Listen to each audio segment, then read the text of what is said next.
ए पहुना एही मिथिले में रहुना, ए पहुना एही मिथिले में रहुना। जौने सुख बा ससुरारी में, जौने सुख बा ससुरारी में, तौने सुख बा केहू ना। ए पहुना एही मिथिले में रहुना, ए पहुना एही मिथिले में रहुना। रोज सवेरे उबटन मल के इतर से नहवाइब, एक महीना के भीतर कड़िया से गोर बनाइब। रोज सवेरे उबटन मल के इतर से नहवाइब, एक महीना के भीतर कड़िया से गोर बनाइब।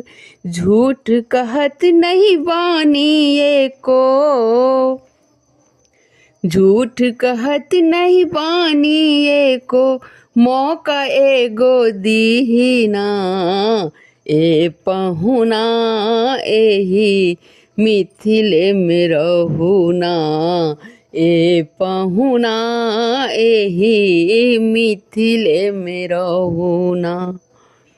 जौने सुख बा ससुरारी में, जौने सुख बा ससुरारी में, तौने सुख बा कहूँ ना।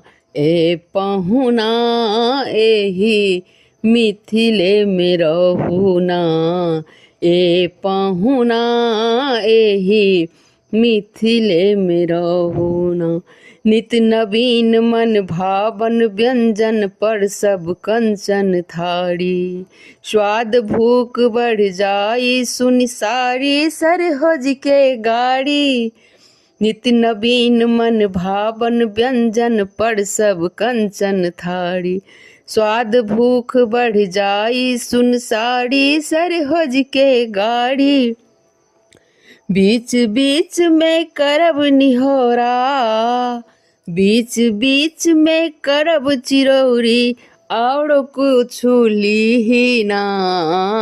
ए पहुना एही मिथिले में रहुना, ए पहुना एही मिथिले में रहुना।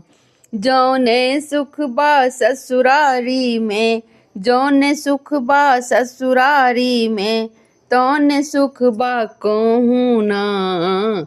ए पहुना एही मिथिले में रहुना, ए पहुना एही मिथिले में रहुना। कमला बिमला दूधमती सा झिझरी खूब खिलाएब, सावन में कजरी गा गा के झूला खूब झुलाएब। कमला बिमला दूधमती में झिझरी खूब खिलाएब, सावन में कजरी गा गा के झूला खूब झुलाएब। पवन देव सो करब चिरौरी, पवन देव सो करब चिरौरी, तनि धीरे धीरे बहुना। ए पहुना एही मिथिले में रहुना, ए पहुना एही मिथिले में रहुना।